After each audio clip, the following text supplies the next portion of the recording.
I remember the exact smell of that evening. It was late October, the kind of night where the air turns sharp and the leaves on the ground crunch under your boots like they're tired of holding on.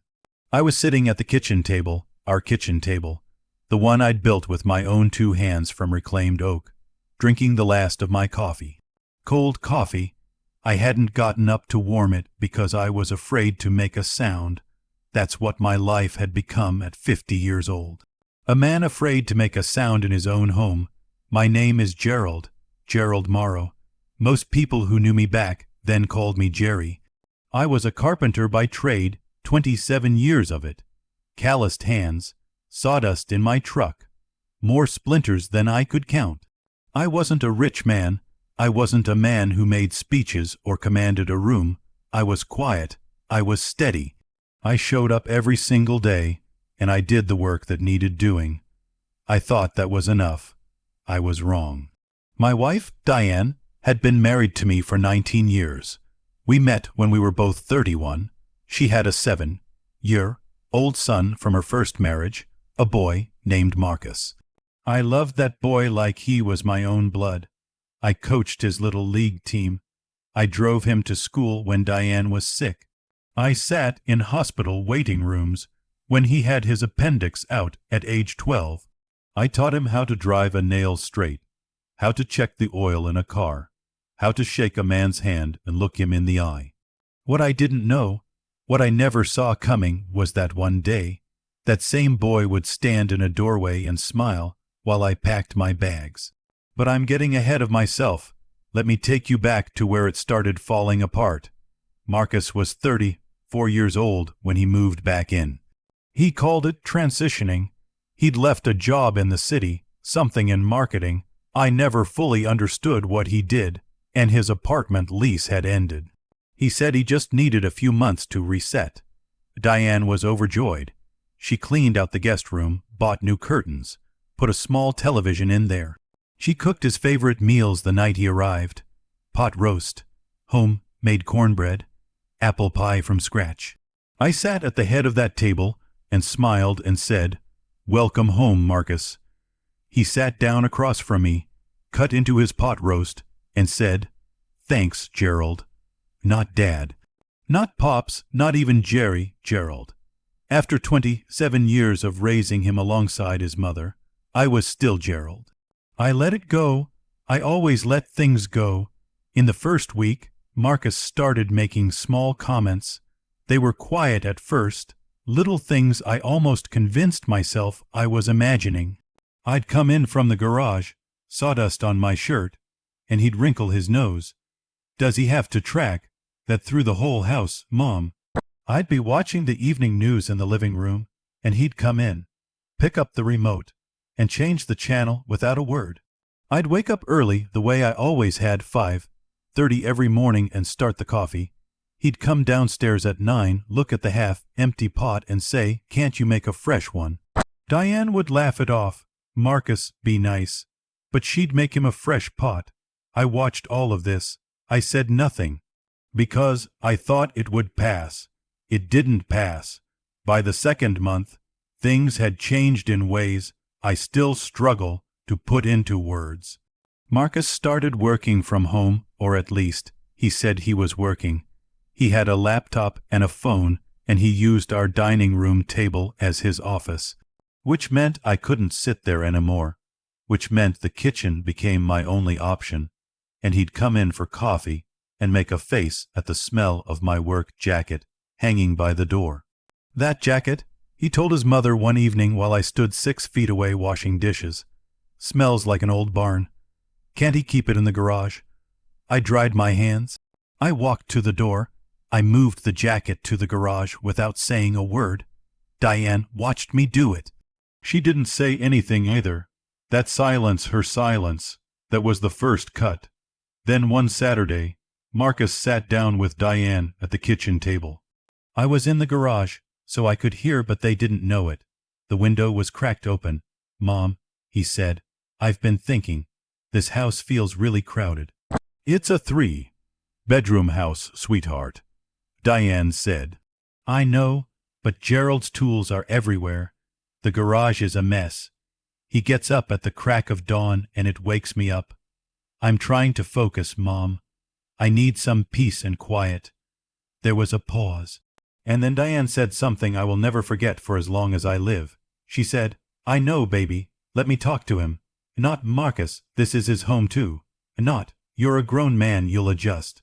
Not even, Gerald has lived here for 19 years. Just let me talk to him." That evening, Diane came and found me in the garage. I was sanding down a chair leg, a commission piece for a woman, 2 towns over, who wanted a set of dining chairs made from white ash. Diane stood in the doorway, arms crossed over her chest. "Jerry," she said softly, "we need to talk." I set down the sandpaper. I turned around. I looked at her face, the face I had loved for 19 years, and I already knew. Something in my stomach already knew. "Marcus is struggling," she said. "He needs calm. He needs routine." "Okay," I said. "He's finding it hard to focus with all the noise from the garage." "I work in the garage, Diane." I know you do." She looked at the floor. "Maybe you could do less of it at home, take on fewer jobs." I stared at her. "This is how I earn money," I said. "This is how I've earned money for 19 years. This is how we paid for Marcus's car when he was 20. This is how we fixed the roof." She looked up. Her eyes were soft but firm, the way they got when she'd already made a decision and was just delivering it. "He's my son, Jerry. He's my son too," I said, very quietly. She didn't answer that, and something in me, some small, old, faithful thing, went very still. 3 weeks later, it was a Thursday evening. I came home from a job site. I'd been installing custom cabinetry in a new build 40 minutes away, and I found Marcus and Diane sitting together in the living room. Marcus had his laptop. There were papers on the coffee table. It looked almost like they'd been having a meeting. I set my keys on the hook by the door. I said, "Evening." Marcus looked up. He had his mother's eyes, but none of her warmth. "Gerald," he said, "we need to have a conversation." I sat down in the armchair across from them. The armchair, I'd roof-upholstered myself 3 years ago in deep green fabric, because Diane had said she liked the color. "I've been doing some thinking," Marcus said, "and honestly, I've been talking to Mom about this for a while." He glanced at Diane. She looked at the coffee table. "This living situation isn't working." I waited. "I need space," he said. "Real space. I need to be able to breathe in this house without it feeling like someone else's space." I looked at Diane. She looked at the table. "Whose house is this?" I asked, very calm, very quiet. Marcus answered before his mother could. "My mother's house," he said, "and it's always been my home, long before you came into the picture."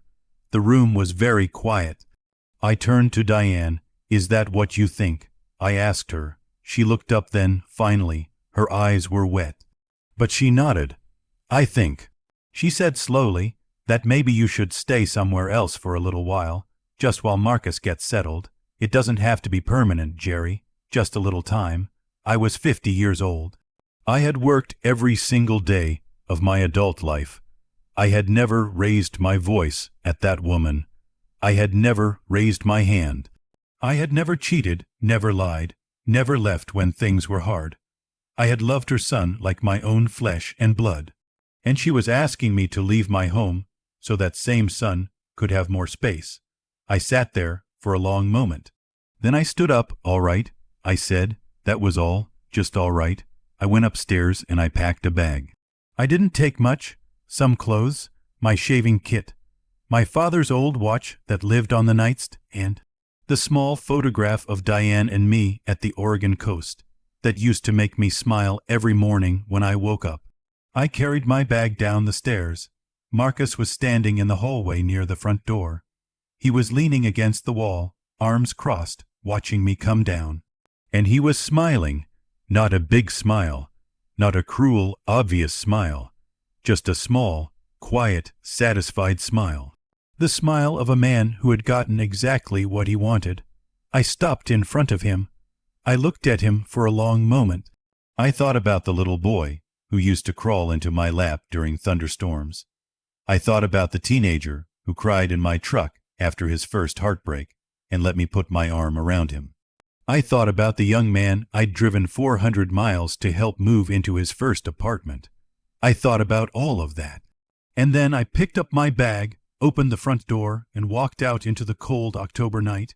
He didn't say a word. Neither did I. I drove to the end of our street, and I pulled over. I sat in my truck for a long time. Just sat there in the dark, with the heater running, watching the leaves blow across the road. I was 50 years old. I had nowhere to go. I could have called my brother Ray. He would have taken me in. Ray was good that way. But I didn't want to explain it. Not yet. Not while it was still bleeding. So I drove to the back lot of the hardware store on the edge of town, where I'd had an account for 20 years. They kept their lot lit at night. I parked near the fence, tilted my seat back, and closed my eyes.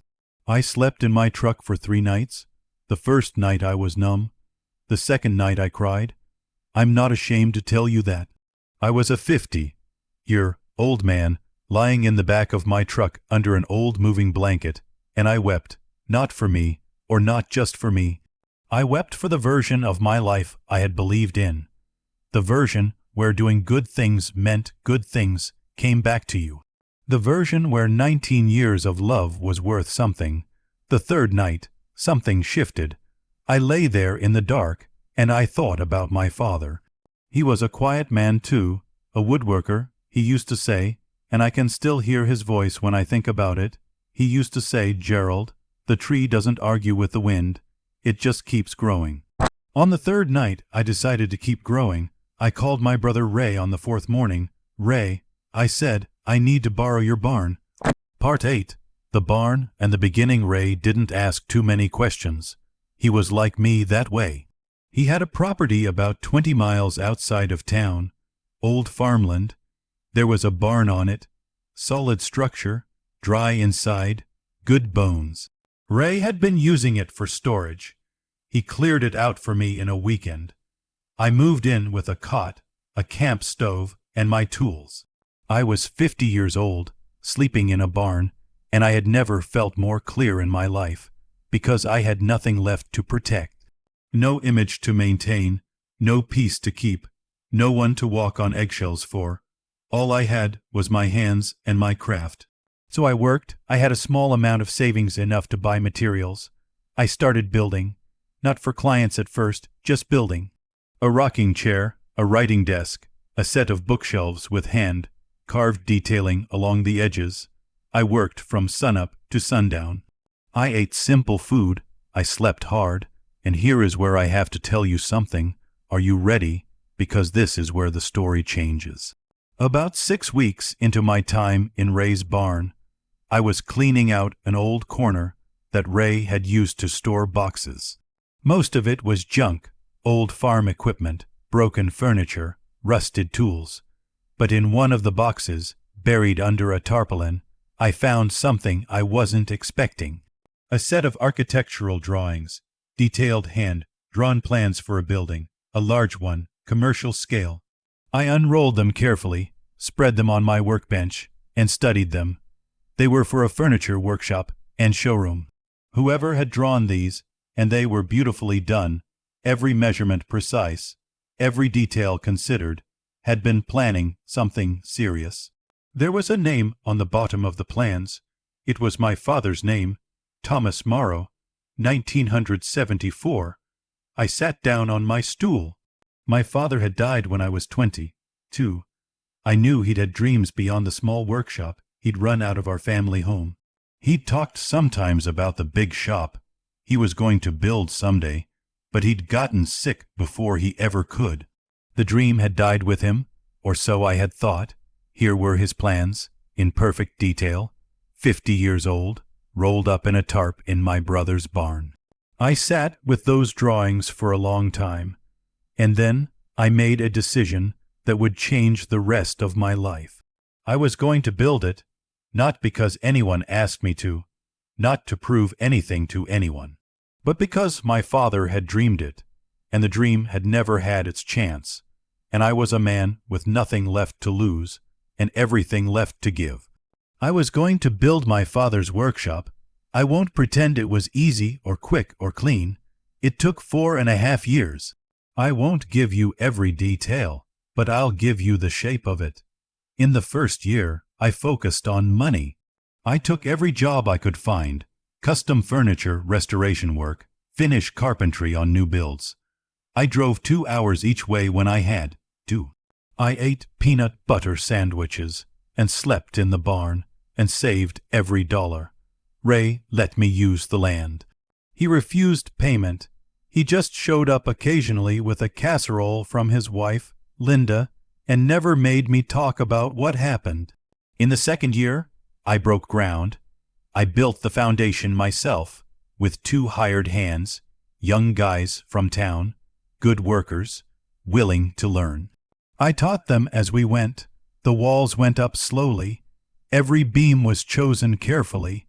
I used reclaimed materials where I could: barn wood, old growth timber, salvaged brick for the interior walls. In the third year, the structure was complete. I started on the interior, and somewhere in that third year, something unexpected happened. A woman from a design magazine drove past the property on her way to photograph a farmhouse nearby. She stopped. She asked if she could look around. I said yes. She published a small feature, just a few paragraphs and 3 photographs, in a regional design magazine. She called it a craftsman's cathedral. I didn't think much of it, but other people did. By the end of year 3, I had more orders than I could fill alone. I hired 3 more craftsmen, then 5.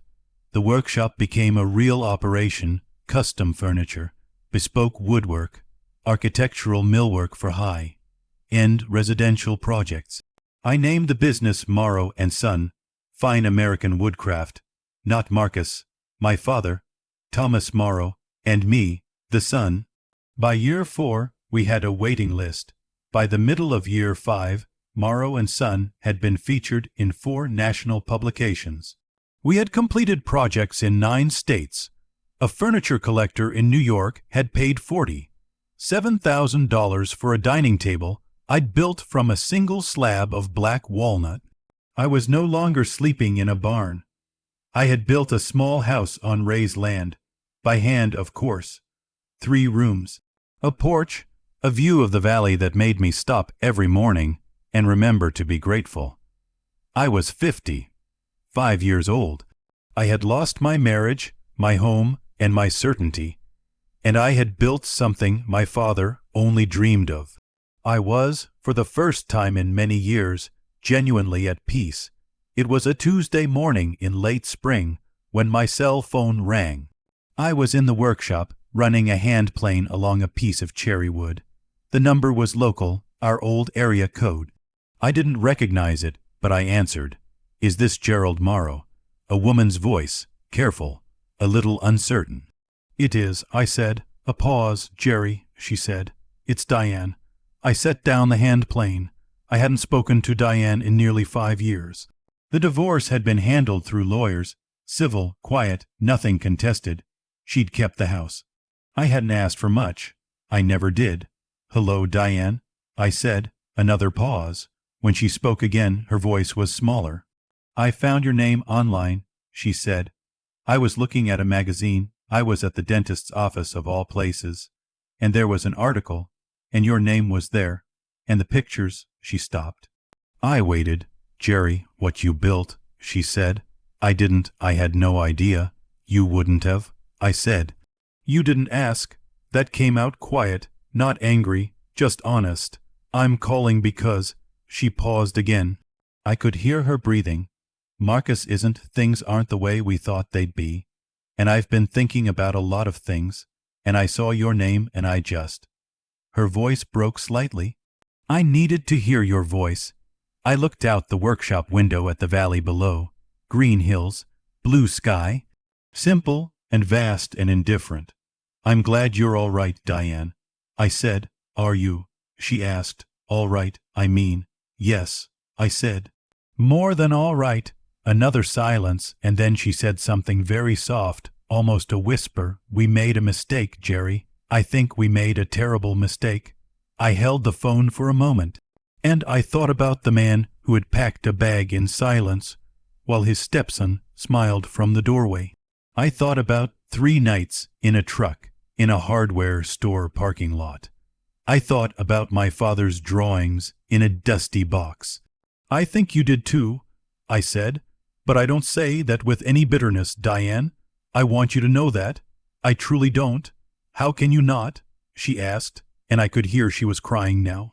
"Because what happened to me, what you all did, maybe without fully realizing what you were doing, it freed me," I said. "It took away the life I was comfortable with, and it gave me the life I was meant for. I don't know how to be angry about that." She was quiet for a long time. "I'm proud of you," she finally whispered. "I know I don't have any right to say that, but I am." 2 weeks after Diane's phone call, I was in the workshop early, before any of my staff arrived, when I heard a truck pull up on the gravel outside. I walked to the door and opened it. Marcus was standing next to a dusty pickup truck, hands in his jacket pockets, looking at the building with an expression I had never seen on his face before.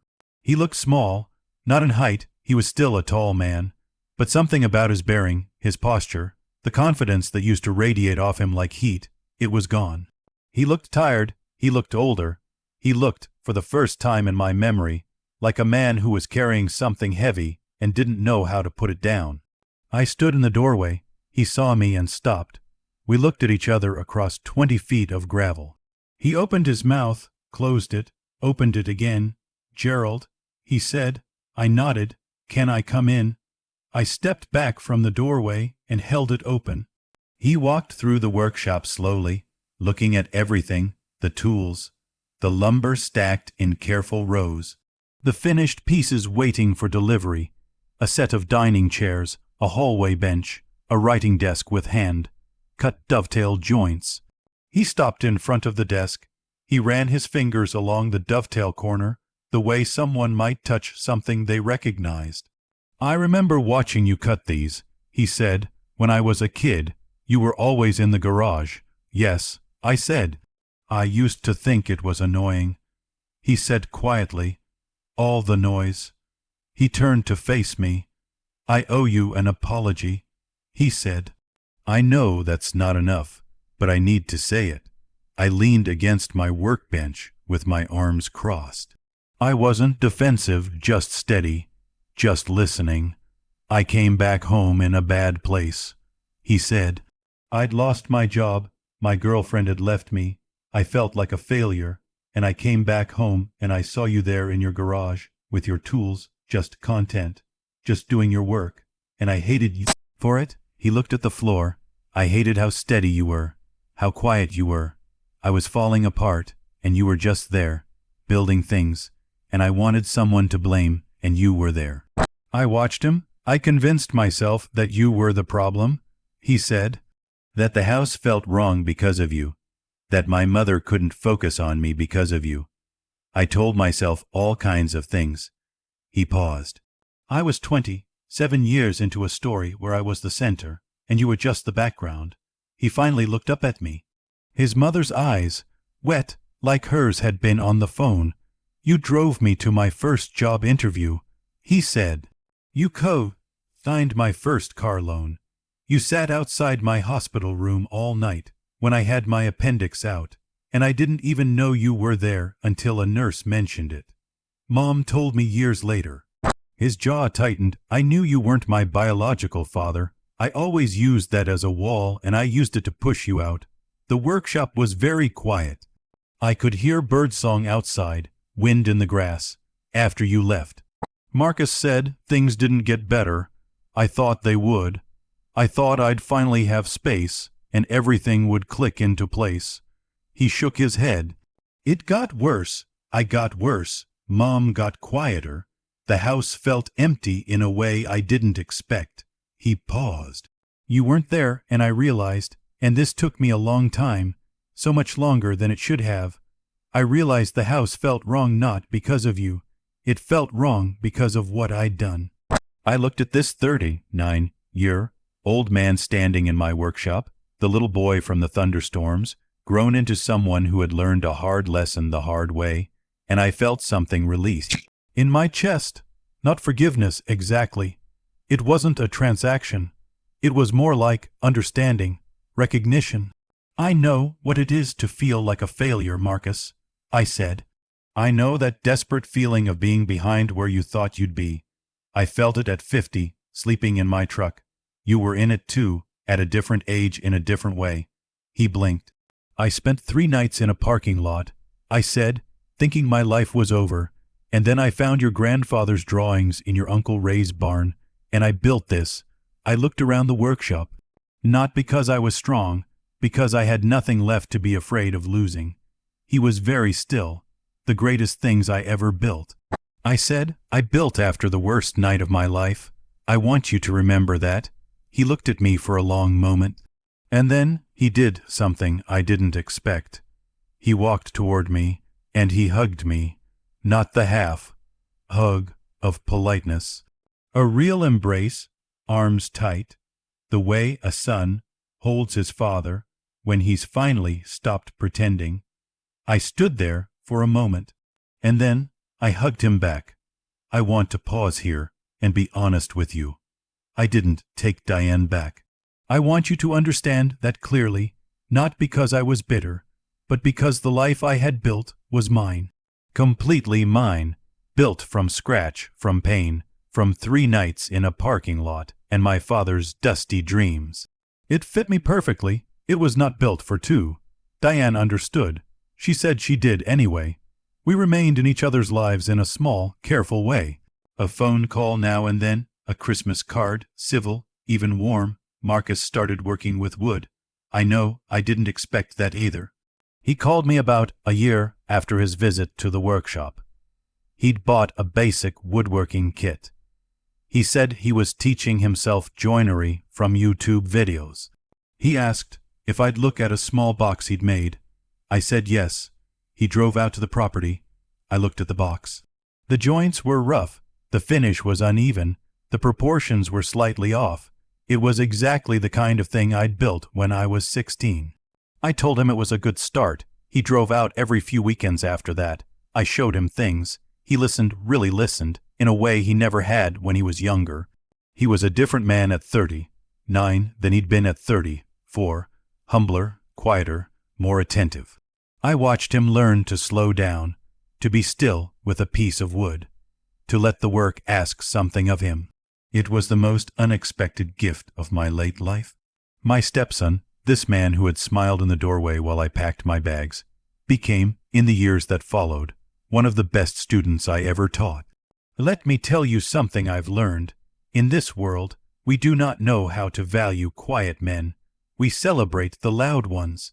The ones who argue back, who fight, who post their grievances for everyone to see, who demand their due. We call that strength. We call that self-respect. But there is another kind of man, and I have known a few of them. My father was one, and I have tried my whole life to be one. The kind who absorbs the insult without returning it. The kind who packs his bags in silence. The kind who sleeps in a truck without cursing the people who put him there. The kind who finds his father's drawings in a dusty barn and decides at 50 years old that the dream still deserves its chance. We call those men weak. We call their silence acceptance. We think their gentleness means they don't notice, don't feel, don't bleed. We are wrong. Those men feel everything, every slight, every dismissal, every night alone in a cold truck. Every family dinner they were never invited to, every holiday photo they weren't in. They feel it all. They just choose not to destroy themselves, or you, with the weight of it. That is not weakness.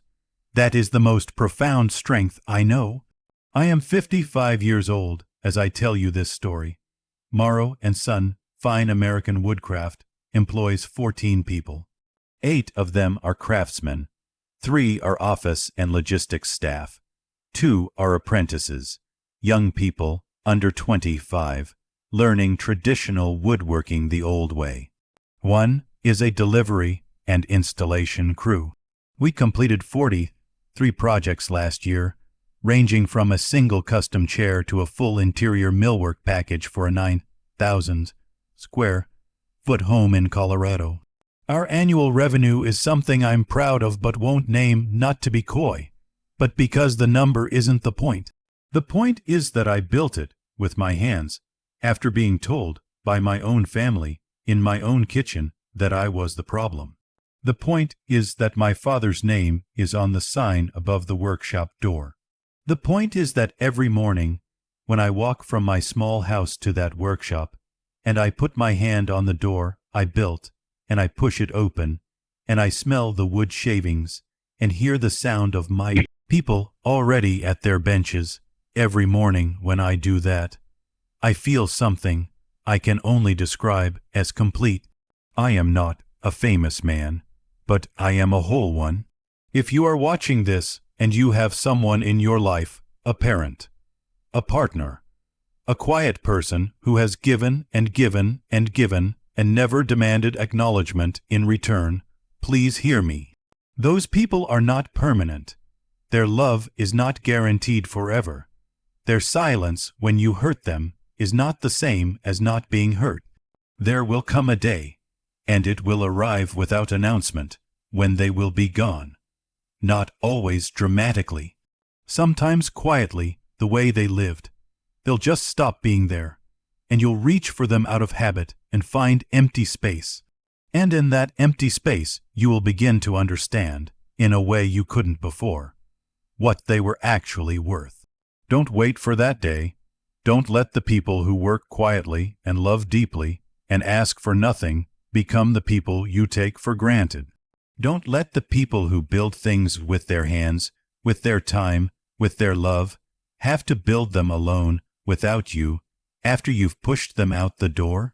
And if you are the quiet person, if you are the one who has been pushed out, looked past, packed off, or simply not seen, hear me when I say this. Your silence is not your sentence. Your steadiness is not your surrender. The work you do in the dark, in the barn, in the truck, in the years when no one is watching, that work is real. It accumulates, it builds into something no one can take from you. Keep building. The tree does not argue with the wind. It just keeps growing. If this story moved you, if it reminded you of someone you know, or maybe someone you've been, please share it. Leave a comment below and tell me, who is the quiet builder in your life? And if you haven't subscribed yet, please do, because every week I'm here with another story about ordinary people who did extraordinary things, usually in silence, usually without applause, and always with everything they had.